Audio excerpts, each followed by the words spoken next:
الحمد لله وكفى وسلام على عباده الذين اصطفى اما بعد.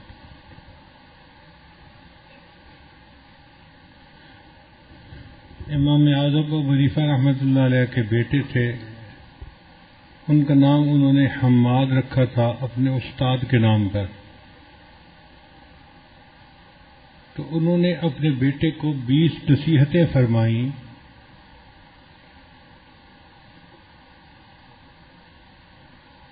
وہ 20 نصیحتیں عربی زبان کتابوں میں چھپی ہوئی ہیں. دل میں خیال آیا کہ ہم ان 10 راتوں میں ان نصیحتوں کو بنیاد بنا کر رات کی مجالس گزاریں. چنانچہ یہ وہ نصائح ہیں جو ایک اتنے بڑے بزرگ نے اپنے بیٹے کو کی. ہم اس نیت سے بیان سنیں کہ جیسے ہمارے روحانی والد ہمیں یہ نصیحتیں فرما رہے ہیں اور ہم نے اب ان کو پلے باندھ لینا ہے.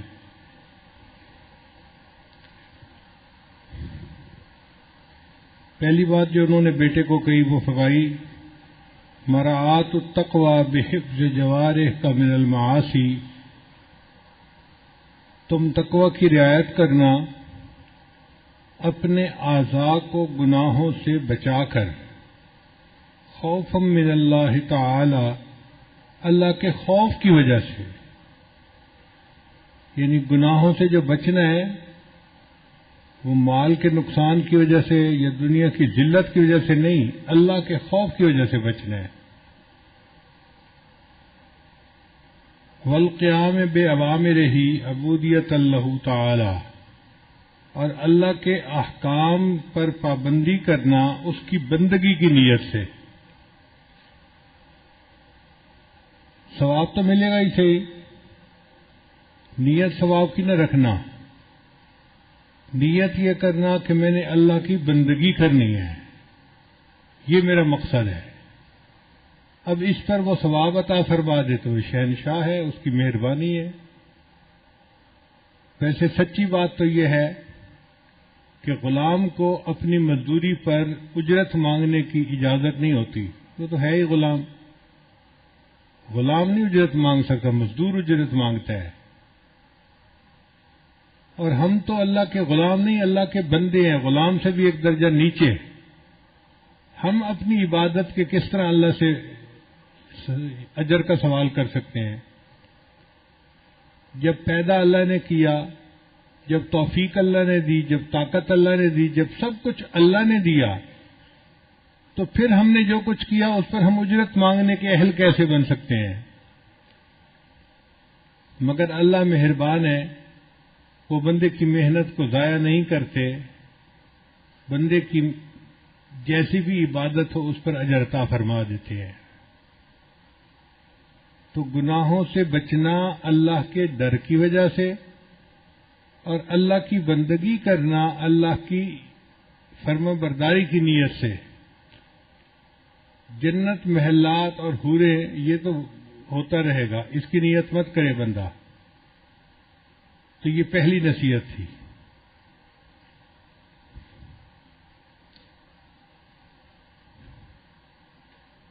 تقویٰ کہتے ہیں کہ انسان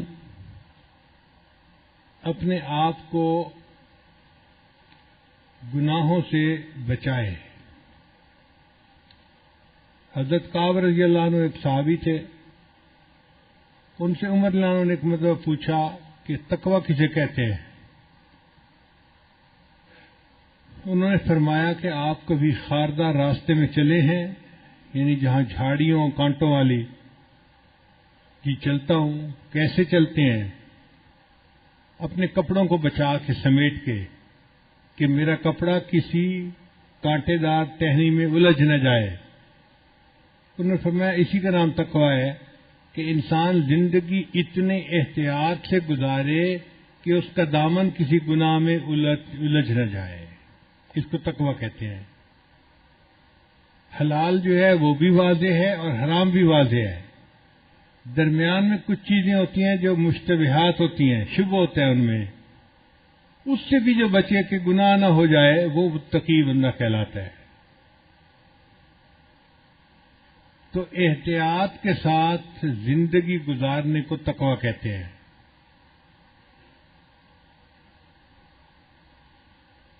انگریزی میں ایک لفظ ہے to be on the safe side. اور جی ایئرپورٹ پہ ہمیں 6 بجے پہنچنا ہے، مگر to be on the safe side میں 5:30 بجے پہنچ جاؤں گا، وقت سے پہلے پہنچ جاؤں گا.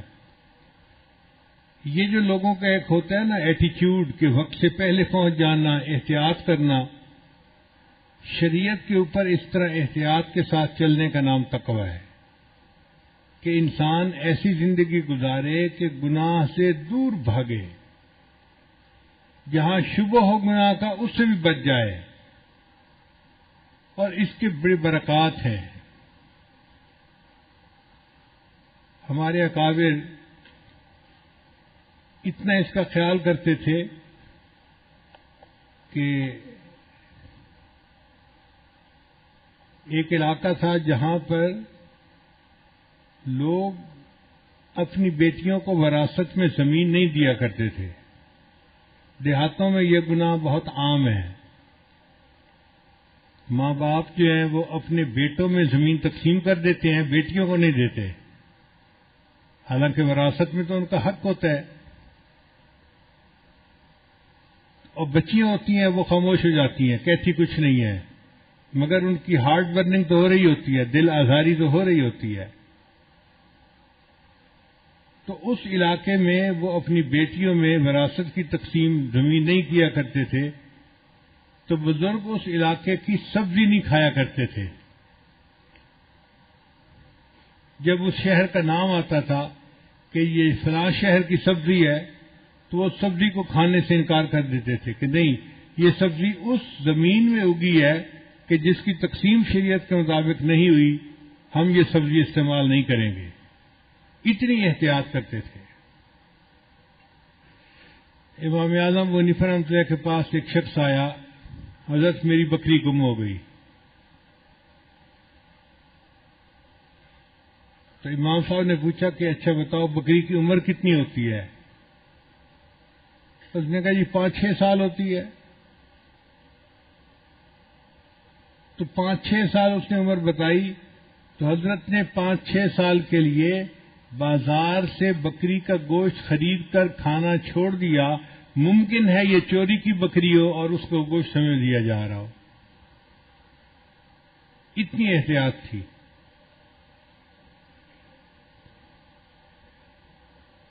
ہمارے بزرگوں نے اس میں بہت احتیاط کی ہے. چنانچہ حضرت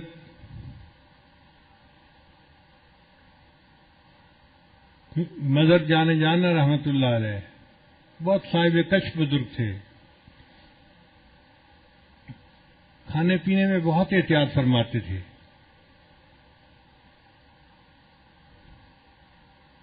ایک آدمی ان کے پاس انگور لے کے آیا، حضرت میں نے انگور لیے ہیں، آپ کھا لیجئے.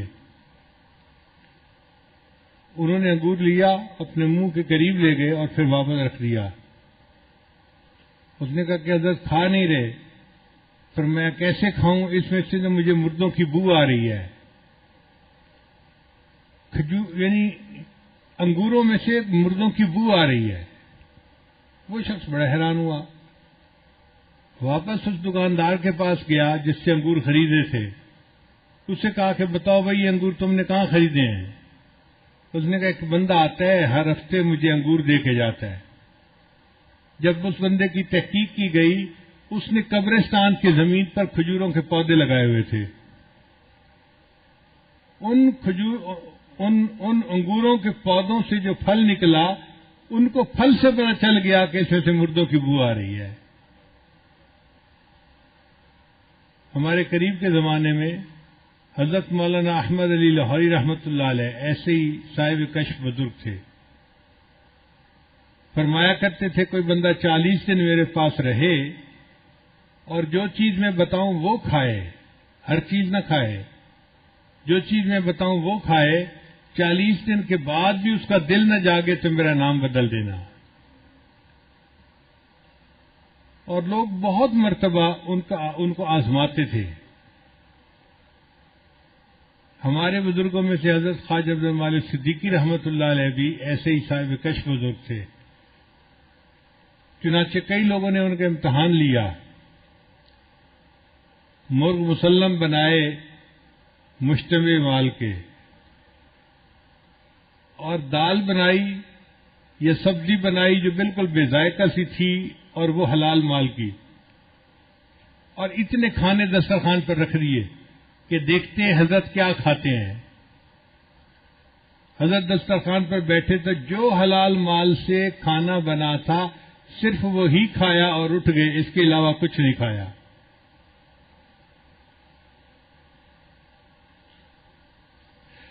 حضرت مرشد عالم رحمۃ اللہ علیہ کے بڑے صاحبزادے حضرت قاسمی تھے، عبد الرحمن قاسمی. وہ مجھے واقعہ سنانے لگے کہ ایک مرتبہ ابا جی بیرون ملک کے دورے پر گئے ہوئے تھے تو حضرت صدیقی رحمۃ اللہ علیہ اسلام آباد سے واپس آتے ہوئے چکوال آ گئے بغیر کسی پروگرام کے. میں چونکہ گھر میں تھا تو میں نے حضرت کا استقبال کیا، حضرت کو بٹھایا، اماں جی کو بتایا کہ اماں جی حضرت تشریف لائے ہیں، ان کا کھانا بنا دے. جب دوپہر کے وقت میں نے حضرت کے سامنے کھانا لگایا تو حضرت جی کھانے کو بس دیکھ رہے ہیں مگر کھانے کی طرف ہاتھ نہیں بڑھا رہے. تو میں نے عرض کیا حضرت آپ کھانا کھائیں. تو حضرت نے پھر کھانے کو دیکھا اور پھر میرے چہرے کو دیکھا، خاموش رہے. میں نے کہا حضرت آپ کھانا کھائیں. تو حضرت نے فرمایا اچھا مجھے یہ بتاؤ کہ تمہارے گھر میں یہ سور کہاں سے آ گیا ہے؟ وہ کہتے ہیں کہ میں تو گھبرا گیا. میں گھر میں گیا اور میں نے جا کے اماں جی کو کہا کہ اماں جی حضرت تو کھانا نہیں کھا رہے، حضرت مجھ سے پوچھ رہے ہیں یہ بتاؤ تمہارے گھر میں سور آیا کہاں سے ہے؟ اماں جی نے سر پکڑ لیا، اوہو آج مجھ سے غلطی ہو گئی. یہ جو ہماری ہمسائی عورت تھی نا، یہ مجھے بہت عرصے سے کہہ رہی تھی کہ جب تمہارے پیر صاحب آئیں گے تو ایک وقت کا کھانا میں بناؤں گی.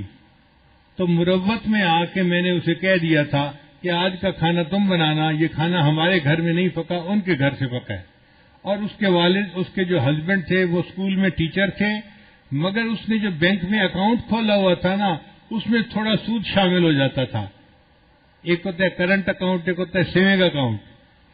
تو اس کا اکاؤنٹ ایسا تھا کہ تھوڑا بہت اس میں سود شامل تھا، اور اس سود کی رقم کے شامل ہونے پر حضرت نے فرمایا کہ تمہارے گھر میں سور کہاں سے آ گیا. پھر اماں جی نے اپنے گھر سے کھانا بنایا اور تب حضرت نے وہ کھانا کھایا. دیکھیں عام آدمی کو اتنا فرق نہیں پتہ چلتا کہ اس کھانے سے کیا ہوتا ہے، لیکن جن کے اندر کیفیات ہوتی ہیں، صاحب کشف ہوتے ہیں، ان کی کیفیات چھن جاتی ہیں، کشف چھن جاتے ہیں، ان کو بہت فرق محسوس ہوتا ہے. حضرت خواجہ غلام علی دہلوی رحمۃ اللہ فرماتے ہیں کہ میں ایک شادی میں چلا گیا اور وہاں پہ میں نے مشتبہ لقمہ کھا لیا. اس مشتبہ لقمہ کھانے کا اثر یہ ہوا کہ میری ساری کیفیات ختم ہو گئی. تو میں نے مرزا جانا رحمۃ اللہ کو خط لکھا کہ حضرت میری تو کیفیات ساری بند ہو گئی، قبض کی کیفیت ہو گئی، اور میں نے ایک جگہ پہ کھانا کھا لیا تھا. حضرت نے فرمایا اچھا تم روزانہ عصر کے بعد آ جایا کرنا، میں تمہیں توجہ دیا کروں گا تاکہ وہ اثر زائل ہو جائے. تو فرماتے ہیں میں 40 دن حضرت کی خدمت میں جاتا رہا اور حضرت توجہ کرتے رہے. ایک لقمے کا اثر 40 دن کے بعد جا کر زائل ہوا، پھر میری کیفیات واپس آئی. امام رحمانی حضرت مجد رسانہ رحمۃ کے بیٹے تھے حضرت خواجہ معصوم رحمۃ اللہ علیہ، اور ان کے بڑے بھائی خواجہ سعید رحمۃ اللہ علیہ. بہت صاحب کش تھے دونوں بچے، بچپن سے ولایت کی نور دل میں رکھنے والے بچے تھے.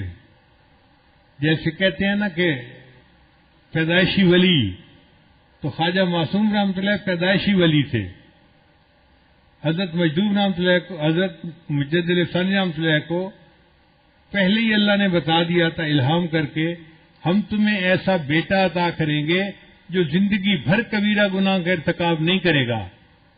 اس وجہ سے حضرت مجدد صاحب نے ان کا نام محمد معصوم رکھا تھا. اور محمد معصوم کی یہ عادت تھی کہ چھوٹا بچہ تھا، رمضان مبارک میں دن کے وقت اپنی ماں کا دودھ نہیں پیا کرتا تھا. اب دودھ پیتا بچہ اس کو وہ تو مکلف نہیں ہے، اس پر تو کوئی تکلیف نہیں ہے، مگر چونکہ پیدائشی ولایت کی صفات تھیں تو ان کی یہ کیفیت تھی کہ چنانچہ اس رمضان شبہ ہو گیا کہ جی آج عید ہے یا نہیں ہے. تو ایک صاحب عید کی نماز پڑھنے کے بعد آئے اور حضرت مجدد صاحب سے پوچھا کہ حضرت آپ بتائیں آج ہم نے عید ٹھیک پڑھی ہے یا نہیں. تو حضرت نے ایک بچے کو بھیجا کہ جاؤ جا کے محمد معصوم کی والدہ سے پوچھو کیا محمد معصوم نے دن کے وقت میں دودھ پیا یا نہیں پیا. تو انہوں نے کہا جی کہ محمد معصوم نے دن کے وقت میں دودھ پی لیا ہے. حضرت مجدد صاحب نے فرمایا کہ چونکہ اس نے دن کے وقت میں دودھ پی لیا ہے، آج رمضان کا وقت نہیں، آج ہم نے صحیح عید پڑھی ہے، یہ عید کا دن ہے. میرے اس بچے نے رمضان میں دن کے وقت میں دودھ کبھی نہیں پیا. وہ خواجہ معصوم رحمۃ اللہ علیہ ایک مرتبہ حضرت مجدد ثانی رحمۃ اللہ علیہ عصر کی نماز پڑھ کے مسجد سے نکلے تو حضرت نے دیکھا کہ جو باہر لوگوں کی جوتے تھے نا، آدھے ایک سائڈ پر پڑے ہیں اور آدھے دوسرے سائڈ پر پڑے ہیں. جب متوجہ ہوئے تو پتہ چلا کہ دائیں طرف والے اصحاب الیمین ہیں اور لیفٹ سائڈ والے اصحاب الشمال ہیں. حضرت مجدد صاحب حیران ہوئے، یہ کون بندہ ہے جس نے جوتوں کی تقسیم کر دی، جس کا کشف اتنا تیز. تو پتہ چلا کہ محمد معصوم کھیل رہا تھا، بچہ تھا. وہ جوتوں کے ساتھ کھیلتے کھیلتے اس نے جوتوں سے کشفن اندازہ لگا لیا یہ سعید بندے کا جوتا ہے یا شقی بندے کا جوتا ہے. تو سعید بندوں کے جوتے ایک طرف کر دیے، شقی بندوں کے جوتے دوسری طرف کر دیے. تو حضرت مجدد صاحب نے اپنے شیخ خواجہ باقی باللہ رحمۃ اللہ علیہ کو خط لکھا، حضرت میرا بیٹا ہے، اس عمر کا ہے اور اس کا کشف اتنا تیز ہو گیا ہے کہ اس نے آج کھیلتے کھیلتے یہ حرکت کر ڈالی ہے. تو خواجہ باقی باللہ نے فرمایا بچے کو میرے پاس بھیج دو، میں اس کا علاج کر دیتا ہوں. تو مجدد صاحب نے اپنے بیٹے کو دہلی بھیجا. تو خواجہ باقی باللہ رحمۃ اللہ نے اس زمانے کا جو بازار تھا، بازار کا بنا ہوا کھانا منگوا کے اس بچے کو کھلایا تو اس کا کشف ہی چھن گیا، ختم ہو گیا. علاج اس طرح سے کیا ان کا. اب بتائیں اگر اس زمانے کے بازار کے کھانے کا یہ اثر تھا تو آج کے بازار کے کھانے کے کیا اثرات ہوتے ہیں.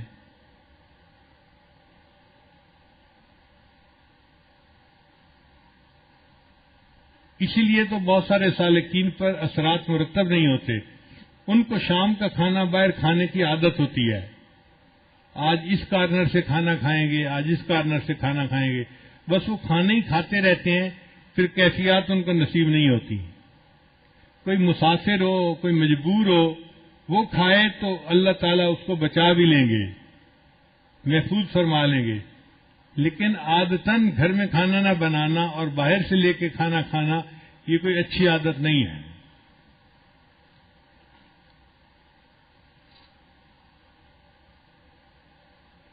تقویٰ زندگی کے ہر کام میں احتیاط کرنا. آپ دیکھیں پاکی ناپاکی کے معاملے میں ہماری تربیت نہیں ہوئی، کسی اللہ والے نے ہماری تربیت نہیں کی، ہمیں کنسیپٹ ہی نہیں پاکی ناپاکی کا. چنانچہ ہم وضو کرتے ہیں اور گیلے ہاتھوں کے ساتھ دروازوں کے ہینڈل پکڑ کے کھول کے آ جاتے ہیں. بھئی یہ جو کہ دروازوں کے ہینڈل ہیں ان کے بارے میں کیا گارنٹی ہے کہ یہ پاک ہے؟ گھر میں کام کرنے والی عورت باتھ روم بھی صاف کرتی ہے اور ان گیلے ہاتھوں سے اسی ہینڈل کو پکڑ کے دروازہ کھول کے نکلتی ہے، تو یہ ناپاک ہو جاتے ہیں، تو پاک نہیں ہوتے. ہمیں کنسیپٹ نہیں ہے. ہم نے بہت سارے دوستوں کو دیکھا ہے کھانا لے کے آتے ہیں اور ٹرے جو ہوتا ہے وہ دسترخوان کے اوپر رکھ دیتے ہیں. اب بھئی ٹرے کا جو نیچے کا حصہ وہ تو ناپاک ہوتا ہے، وہ پاک تو نہیں ہوتا. ہمیشہ دسترخوان الگ رکھنا چاہیے اور کھانا اٹھا کے وہ دسترخوان پہ رکھنا چاہیے. لیکن چونکہ کسی نے تربیت نہیں کی ہوتی اس لیے پتہ نہیں ہوتا. اس کو سیکھنا چاہیے، کیونکہ پاکی ناپاکی میں ہمارا اتنا دھیان نہیں ہوتا، اس لیے پھر ہمیں نبی علیہ السلام کی زیارت نہیں ہوتی۔ بہت سارے لوگ یہ کوشچن پوچھتے ہیں کہ جی اتنے سالوں سے ہم کوشش کر رہے ہیں کہ ہمیں نبی علیہ السلام کی زیارت نصیب ہو، مگر نہیں ہوتی۔ عام طور پہ جو ہم نے بزرگوں سے سنا ہے اس کی دو وجوہات ہوتی ہے، ایک نگاہ ناپاک ہوتی ہے اور ایک بدن یا کپڑے ناپاک ہوتے ہیں، جس کی وجہ سے زیارت سے محروم ہو جاتے ہیں۔ اگر ان دو چیزوں پر محنت کریں تو اللہ تعالیٰ زیارت نصیب جلدی فرما دیں گے۔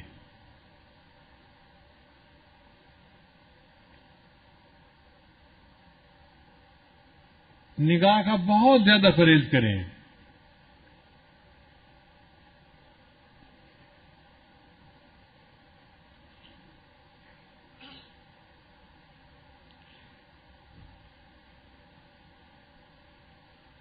سو فیصد پرہیز کریں گے تو اللہ تعالیٰ کی طرف سے پھر نبی علیہ السلام کی زیارت والی سعادت نصیب ہو جائے گی۔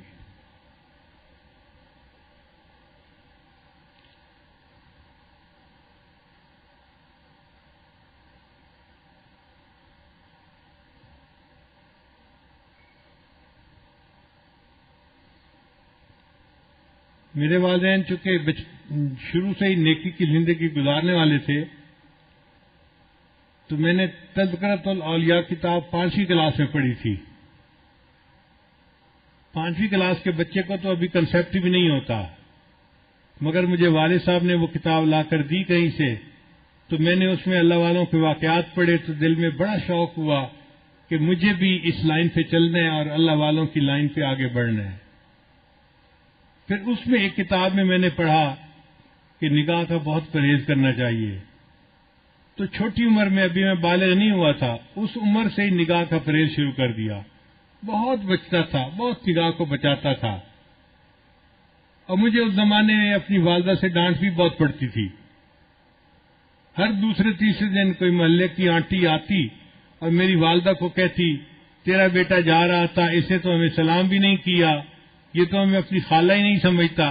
اور امی مجھے بلا لیتی تھی، بیٹا تو نے اپنی خالہ کو سلام کیوں نہیں کیا، یہ تو میری کلاس فیلو تھی، یہ تو میری سہیلی تھی، ہم بچپن کی دوست ہیں، تم سلام تو کرتے۔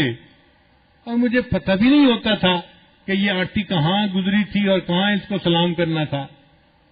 تو میں آگے سے ایک بار کہتا تھا، امی آنٹی سے یہ پوچھو کیا میں نے اس کی طرف دیکھا تھا؟ تو جب امی پوچھتی تو پھر وہ آنٹی کہتی ہاں یہ تو یوں کر کے چلتا ہے، سر اس کا نیچے لگا ہوتا ہے، زمین کے علاوہ تو کچھ دیکھ نہیں رہا ہوتا۔ اس نے کہا اس کو، میں نے کہا امی مجھے یہ بھی نہیں پتا میرے پاس سے مرد گزرا ہے یا عورت گزری ہے، میں کس کو سلام کرتا؟ تب جا کے میری جان چھوٹتی تھی۔ لیکن اندر اندر مجھے بہت غصہ آتا تھا ان آنٹیوں پہ، سارا محلہ خالہ بنا ہوا ہے، سارا محلہ آنٹی بنا ہوا ہے، اور بس ان کو سلام ہی کرو چلتے ہوئے۔ لیکن نگاہ کی اتنی حفاظت کا بہت فائدہ ہوا۔ مجھے آتے جاتے جوتوں کی آواز سے پتہ چلتا تھا کہ قریب سے کون گزر رہا ہے۔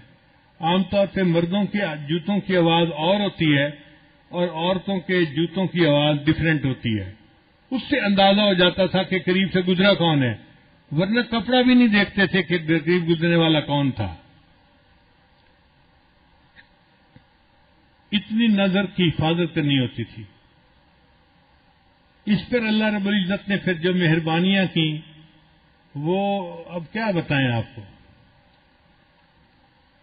ہمارے ایک ساتھی ہیں،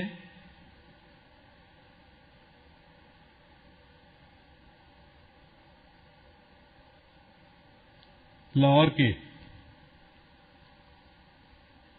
ایک دن مجھے کہنے لگے کہ میں آپ کو ایک بات بتاؤں، مجھے حضرت نے بتائی۔ میں نے کہا بتائیں۔ کہنے لگے کہ حضرت نے مجھے بتایا کہ دیکھو اس وقت آپ کسی مسجد میں کھڑے تھے، آپ کی طرف اشارہ کر کے حضرت نے کہا کہ اس بچے کو اس وقت 100 سے زیادہ مرتبہ نبی علیہ السلام کی زیارت ہو چکی ہے۔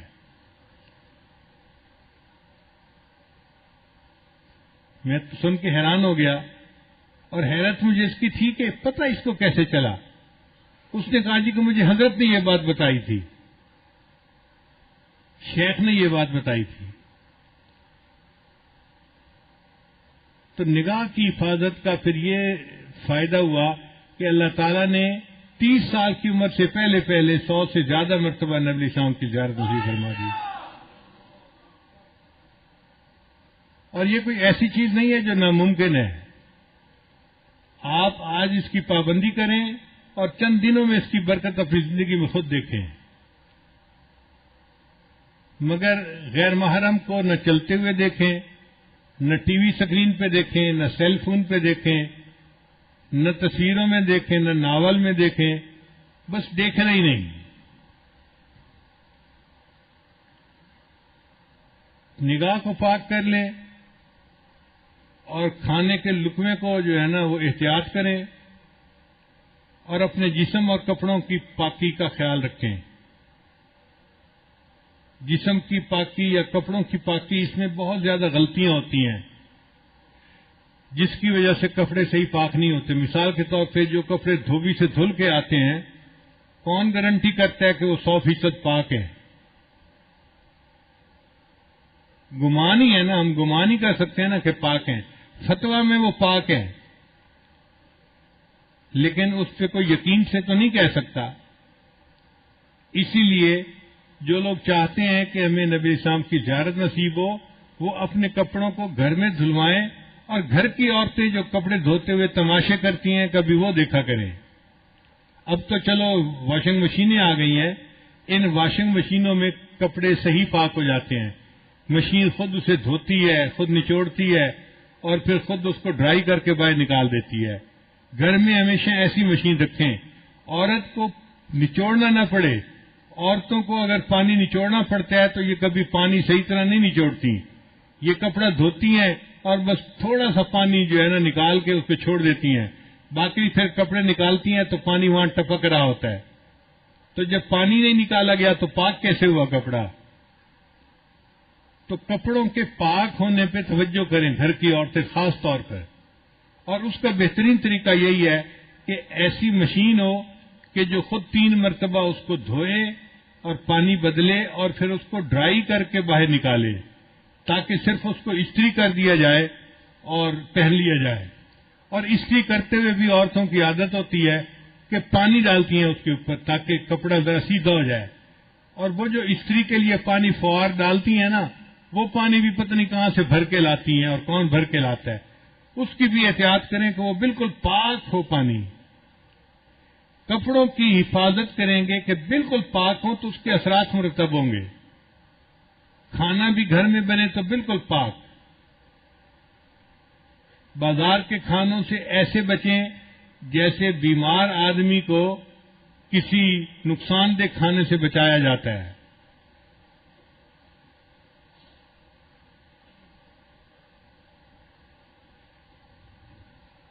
بعض علاقوں میں آم کے کنو کے باغ ہوتے ہیں. ان میں مسئلہ یہ ہے کہ جب درخت پر پھل آ جائے اور تب کوئی بندہ اس کا سودا کرے تو وہ بے جائز ہوتی ہے، ٹھیک ہوتی ہے. مگر ہمارے ہاں تو سال سال پہلے اس کی بے کر لی جاتی ہے. آنے والے سال کا پھل تو لگا نہیں تو بے تو جائز ہی نہیں اس کی ہو سکتی. تو ایسی بے کو کہتے ہیں بے باطل.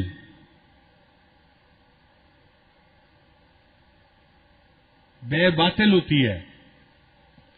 شریعت کہتی ہے کہ تم پھل کو دیکھو اور اندازہ لگاؤ کتنے، پھر بے کر لو، ٹھیک ہے تمہاری مرضی.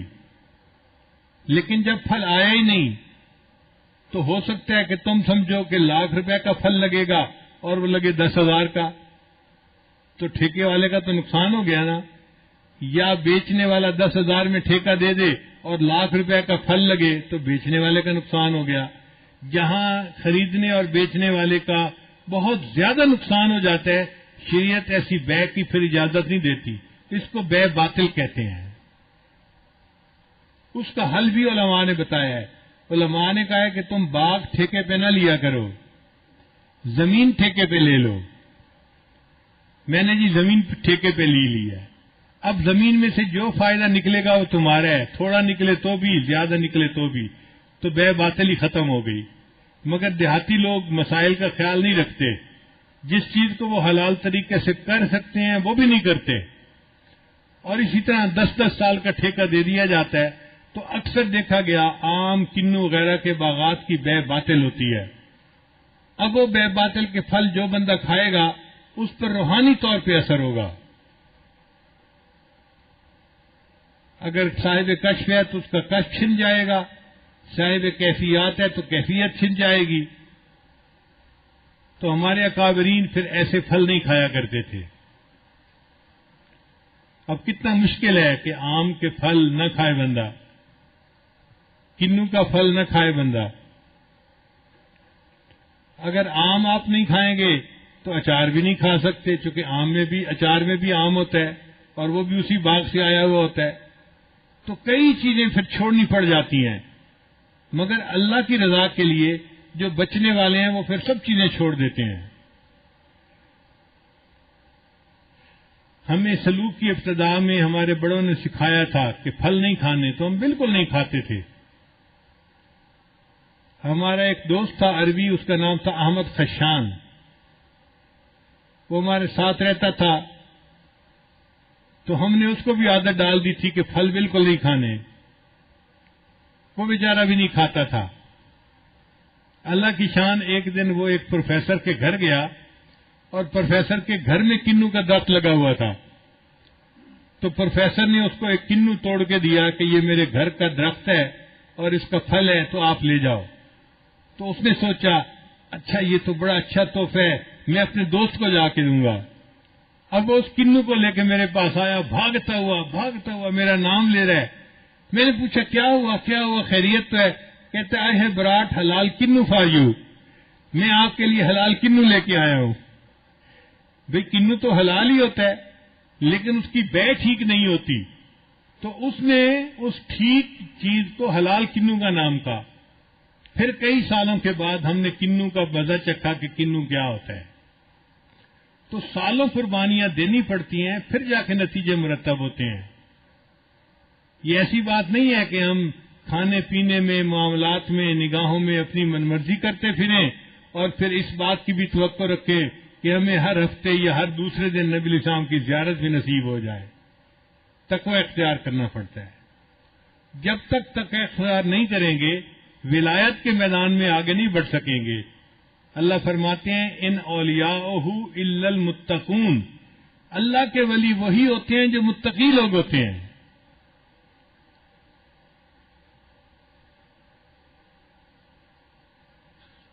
ہمارے بزرگ تھے بابو جی عبداللہ، اللہ ان کو جزائے خیر عطا فرمائے، بہت صاحب کشف بزرگ تھے۔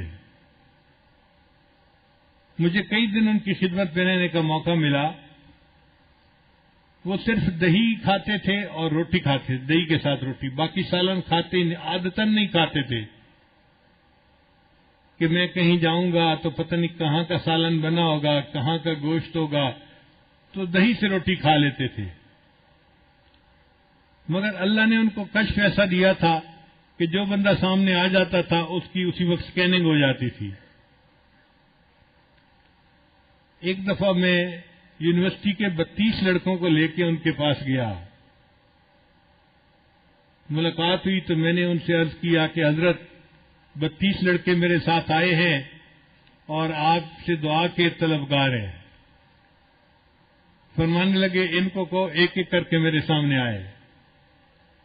چنانچہ میں ایک ایک لڑکے کو بھیجتا رہا۔ اب جو لڑکا جا کے ان کے سامنے بیٹھے وہ اس کو ٹو دی پوائنٹ اسی کے بارے میں کہ تم جھوٹ بولتے ہو، تم اپنی آنکھوں سے زنا کرتے ہو، تم فلاں کرتے ہو، ٹو دی پوائنٹ۔ اور تو بچوں کو پسینے آ گئے۔ 2 لڑکے میرے پاس آئے پسینے میں ڈوبے ہوئے۔ میں نے پوچھا کیا ہوا؟ کہنے لگے جی اس بندے کے سامنے نہیں جانا چاہیے۔ پھر مجھے پتہ چلا تو میں نے اگلے بندے کو بھیجنے میں تھوڑا تاخیر کی، تو بابو جی نے پھر مجھے پوچھا بھئی تیسرے کو کیوں نہیں بھیج رہے؟ پھر مجھے بھیجنا پڑا۔ 32 کے 32 بندوں کو ہر ایک کو انہوں نے کہا، کسی کو کہا تم ماں باپ کے گستاخ ہو، تم ماں باپ کے نافرمان ہو، کسی کو کہا کہ تم فلاں ہو، تم فلاں ہو، تم فلاں ہو، تم فلاں ہو، تم حرام کھاتے ہو، تم سور کھاتے ہو، ٹو دی پوائنٹ بات کرتے تھے۔ سب کے پسینے چھوٹے ہوئے.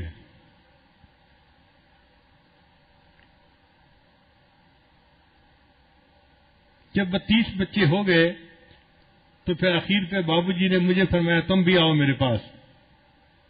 تو واقعی مجھے بھی اس وقت پسینے آ گئے. میں حضرت کے سامنے جا کے بیٹھا, تھوڑی دیر ایسے خاموش بیٹھے رہے, پھر اس کے بعد فرمانے لگے مجھے یہ نظر آتا ہے اللہ تعالیٰ تمہارے ذریعے سے لاکھوں بندوں کو ہدایت عطا فرمائیں گے. یہ وہ زمانہ تھا جب ابھی میری داڑھی پوری آ رہی تھی. یعنی نیچے تھوڑی پر داڑھی آ گئی تھی اور یہاں داڑھی بعد میں آئی تھی. اس زمانے میں 2 رکعت نفل پڑھ کے دعائیں مانگتا تھا, یا اللہ میری داڑھی کو بھرپور داڑھی بنا دے. اتنی چھوٹی عمر میں انہوں نے فرمایا مجھے کہ میں نے تمہیں دیکھا ہے, اللہ تعالیٰ تمہارے ذریعے سے لاکھوں لوگوں کو ہدایت عطا فرمائے گا. اللہ کی شان کے ایک لڑکے نے یہ بات سن لی, اس نے پھر باقی لڑکوں کو بتا دیا, تو وہ 32 لڑکے میرے پیچھے پڑ گئے, جی ہم نے آپ سے دعوت کھانی ہے. تو میں یونیورسٹی کے زمانے میں ان 32 بچوں کو دعوت کھلانی پڑی. پھر میں نے بابو جی سے عرض کیا کہ بابو جی یہ سب بچے تو بہت گھبرائے ہوئے ہیں, آپ نے سب کو ان کی باتیں کی ہیں, تو اب ان کا دل خوش ہو جائے گا, آپ ذرا دعا فرما دیجیے. تو بابو جی نے کہا بلاؤ سب کو. پھر 32 بچوں کو بلا لیا گیا. بابو جی نے 1 منٹ کے لیے ہاتھ اٹھائے اور دعا مانگی, اللہ ان سب نوجوانوں کو اپنے محبوب کا دیدار عطا فرما دے. اللہ کی شان دیکھیے کہ 3 راتوں کے اندر 32 کے 32 نوجوانوں کو نبی الاسلام کی زیارت نصیب ہوئی.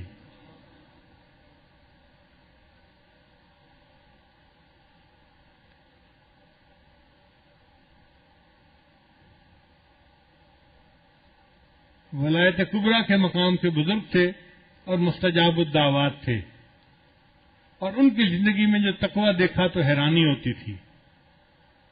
اتنا زیادہ تقویٰ, کھانے پینے میں, معاملات میں, بات کرنے میں, ایک لفظ فالتو نہیں کو بول سکتا تھا. کوئی آ کے کہتا ہے جی وہ جی ہم نے روٹی کھا لی ہے, تو اسی کو پکڑ لیتے تھے, بھائی روٹی کا مطلب تو یہ ہے, تو روٹی کیا ہوتی ہے, کیوں بولا ہے تم نے, فالتو لفظ کیوں بولا ہے. بولنے میں احتیاط, دیکھنے میں احتیاط, کھانے پینے میں احتیاط, معاملات میں احتیاط, ہر چیز میں احتیاط. کھانے پینے میں بہت احتیاط فرماتے تھے. دعوت بالکل قبول نہیں کرتے تھے کسی گھر سے بھی. لوگ کہتے جی سنت ہے دعوت کو قبول کرنا, فرماتے تھے دعوت کو قبول کرنا سنت ہے, اور کھانے کا پاک ہونا, حلال ہونا یہ فرض ہے. میں فرض پہ عمل کروں یا سنت پہ عمل کروں, بالکل نہیں قبول کرتے تھے. تو ہم اگر چاہتے ہیں کہ ہمیں ولایت کا نور مل جائے تو اس کے لیے ہمیں تقویٰ کو اختیار کرنا پڑے گا.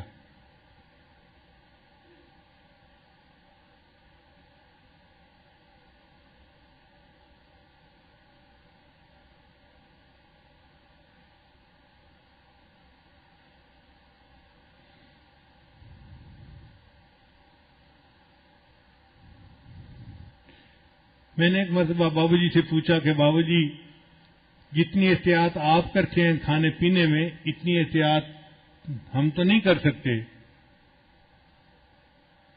تو بابو جی نے فرمایا اس کا حل یہ ہے کہ اگر تمہیں کہیں باہر سے کھانا پڑ بھی جائے تو بس 2 لقمے کھاؤ تاکہ بھوک کی زہر ختم ہو جائے. پیٹ بھرنے کے چکر میں مت پڑو. اگر پیٹ بھرنے کے چکر میں نہیں پڑو گے تو اس کے برے اثرات سے اللہ محفوظ فرما دیں گے.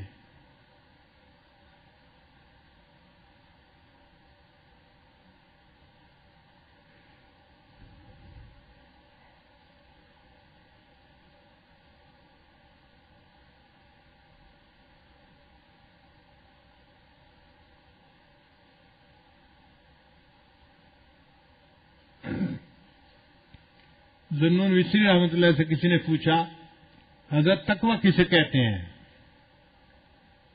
فرمایا کہ اگر کسی بندے کے دل کی تمناؤں کو مجسم کر کے ہم ٹرے میں ڈال دیں اور وہ ٹرے ساری دنیا کو دکھائیں تو کوئی ایسی خواہش دل میں نہ ہو کہ جس پہ اس کو شرمندگی ہو کہ میرے دل میں کیسی تمنا تھی، کیسی خواہش تھی. یعنی دل میں بھی گناہ کی خواہش نہیں ہونی چاہیے. اس کو تقویٰ کہتے ہیں. آسان لفظوں میں اگر سمجھنا چاہیں کہ تقویٰ کیا ہے تو آسان لفظوں میں تقویٰ کی تعریف یہ ہے کہ شریعت پر انسان اتنی احتیاط کے ساتھ چلے کہ قیامت کے دن کوئی اس کا گریبان پکڑنے والا نہ ہو. اس کو تقویٰ کہتے ہیں. قیامت کے دن کوئی اس کا گریبان پکڑنے والا نہ ہو، نہ کسی کی دل آزاری کرے، نہ کسی کی غیبت کرے، نہ کسی کو دکھ پہنچائے، نہ کسی کے مال میں یا کسی اور چیز میں کوئی کمی بیشی کرے. تو احتیاط کے ساتھ ایسی زندگی گزارنا کہ قیامت کے دن گریبان پکڑنے والا کوئی نہ ہو، اس کو تقویٰ کہتے ہیں.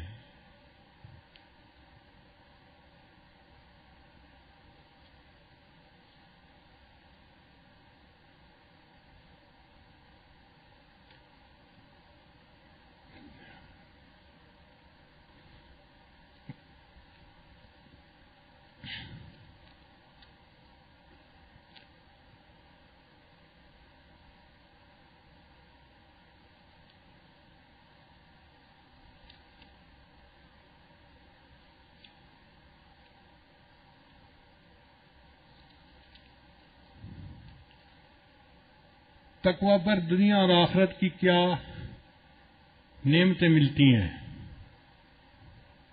اللہ تعالیٰ قرآن مجید میں فرماتے ہیں ان اکرمکم عند اللہ اتقاکم. اے انسانوں، تمہیں اللہ نے ایک مرد اور ایک عورت سے پیدا کیا اور تمہارے قبیلے بنائے تاکہ تمہاری پہچان ہو سکے. تم میں سے اللہ کے نزدیک سب سے زیادہ عزت والا وہ شخص ہے جو زیادہ متقی ہے. ان اکرمکم عند اللہ اتقاکم. تم میں سے سب سے زیادہ اللہ کے ہاں عزت والا وہ ہے جو زیادہ متقی ہے. تو متقی بندہ اللہ کے ہاں زیادہ احترام والا ہوتا ہے، عزت والا ہوتا ہے. جتنا متقی بن جائیں گے اتنا اللہ کے ہاں عزت پا جائیں گے.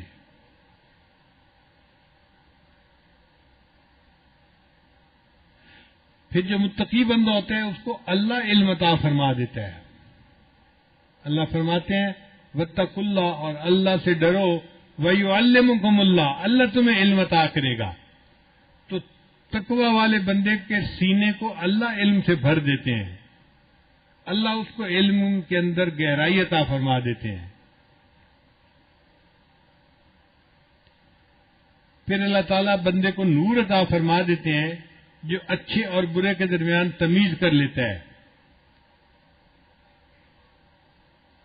یا ایھا الذین آمنوا ان تتقوا اللہ یجعل لکم فرقانا. اے ایمان والو، اگر تم تقوی کو اختیار کرو گے تو اللہ تعالیٰ تمہیں فرقان عطا فرمائے گا، وہ نور عطا فرمائے گا جو اچھائی اور برائی کے درمیان بندے کو پہچان دے سکے. پھر جو متقی بندہ ہوتا ہے اللہ شیطان سے اس کی حفاظت فرماتے ہیں. ان الذین اتقوا اذا مسهم طائف من الشیطان تذکروا فاذا هم مبصرون. پھر جو متقی بندہ ہوتا ہے اللہ اس کو غموں سے بچا لیتے ہیں. فمن اتقى واصلح فلا خوف علیہم ولا هم يحزنون. پھر اللہ تعالیٰ اس کو دشمن کے مکر و فریب سے بچا لیتے ہیں. وَإِن تَصْبِرُوا وَتَتَّقُوا لَا يَضُرُّكُمْ كَيْدُهُمْ شَيْئًا. اگر تم صبر کرو گے اور تقوی کا اختیار کرو گے تو تمہارے دشمنوں کا مکر تمہیں کوئی نقصان نہیں پہنچا سکے گا.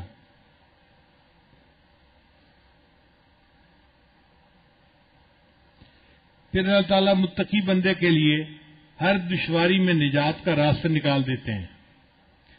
من یتق اللہ یجعل لہ مخرجا. جو تقوی اختیار کرتے ہیں اللہ اس کے لیے مخرج بنا دیتے ہیں. کئی دفعہ بندہ پھنس جاتا ہے نا، حالات میں نکلتا نہیں، نظر نہیں آتا کیسے نکلیں گے. تو جو متقی ہوتا ہے اللہ اس کے لیے مخرج بنا دیتے ہیں، نکال دیتے ہیں اس کو. وَيَرْزُقْهُ مِنْ حَيْثُ لَا يَحْتَسِبُ. اور جو متقی بندہ ہوتا ہے اللہ تعالیٰ اس کو ایسا رزق عطا فرماتے ہیں، ایسی طرف سے اس کو گمان ہی نہیں ہوتا کہ مجھے ادھر سے بھی رزق مل سکتا ہے، اللہ وہاں سے اس کو رزق عطا فرما دیتے ہیں۔ پھر اللہ تعالیٰ آسمان سے برکتیں نازل فرماتے ہیں متقی بندے پر۔ اللہ فرماتے ہیں وَلَوْ أَنَّ أَهْلَ الْقُرَىٰ آمَنُوا وَاتَّقَوْا، اگر یہ بستی دیسوں والے ایمان لاتے اور تقوی کو اختیار کرتے، لَفَتَحْنَا عَلَيْهِمْ بَرَكَاتٍ مِّنَ السَّمَاءِ، ہم ان کے لیے آسمان سے برکتوں کے دروازوں کو کھول دیتے۔ ہمارا رزق کہاں میں ہے کہ جی بتائیں، زمین میں ہے یا آسمان میں ہے؟ آسمان میں ہے۔ اللہ قرآن مجید میں فرماتے ہیں وَفِي السَّمَاءِ رِزْقُكُمْ، اور تمہارا رزق آسمانوں میں ہے۔ اب رزق ہمارا ہے آسمانوں میں، اور رزق کے دروازے کھولنے ہیں اللہ نے، اور وہ کھولتے ہیں تقوی کے ذریعے سے۔ تو اس لیے جو تقوی اختیار کرے گا اللہ تعالیٰ رزق کے دروازوں کو کھولیں گے اور اس کو پریشانی سے اللہ محفوظ فرمائیں گے۔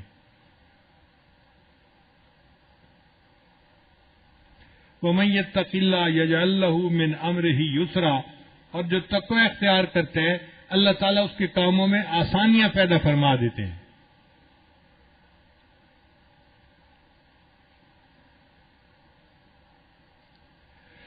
وَمَن يَتَّقِ اللَّهَ يُكَفِّرْ عَنْهُ سَيِّئَاتِهِ وَيُعْظِمْ لَهُ أَجْرًا، اور جو تقوی اختیار کرتے ہیں اللہ اس کے گناہوں کو معاف کر دیتے ہیں اور اس کے اجر کو اللہ بڑھا دیتے ہیں۔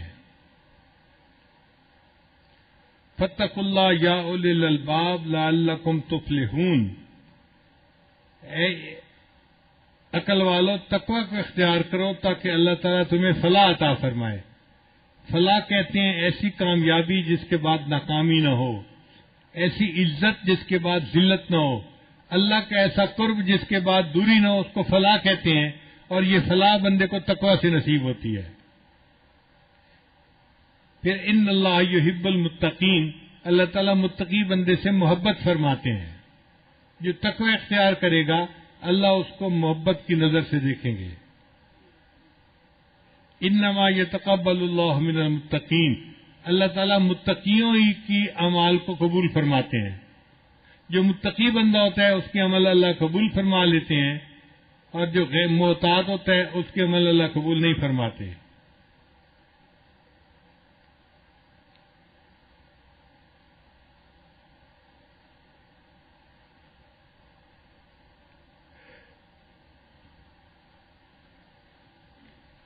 پھر جنت کی نعمتیں اللہ نے متقی لوگوں کے لیے رکھی ہیں۔ ان للمتقین مفازا حدائق واعنابا،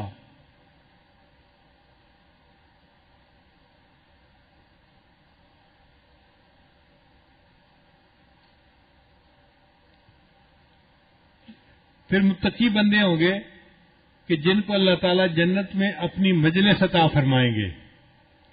آپ سوچئے یہ کتنا بڑا انعام ہے کہ اللہ تعالیٰ کی مجلس ہوگی اور متقی لوگ وہاں بیٹھے ہوں گے، اللہ کا دیدار کر رہے ہوں گے۔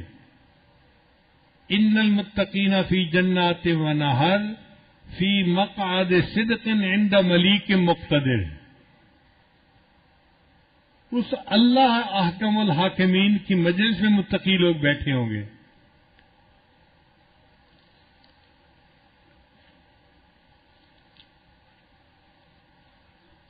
چنانچہ ہمارے بزرگ اتنا احتیاط کرتے تھے کہ امام احمد بن حنبل رحمۃ اللہ علیہ کے پاس ایک عورت مسئلہ پوچھنے آئی۔ حضرت میں مسئلہ پوچھنے آئی ہوں، کیا؟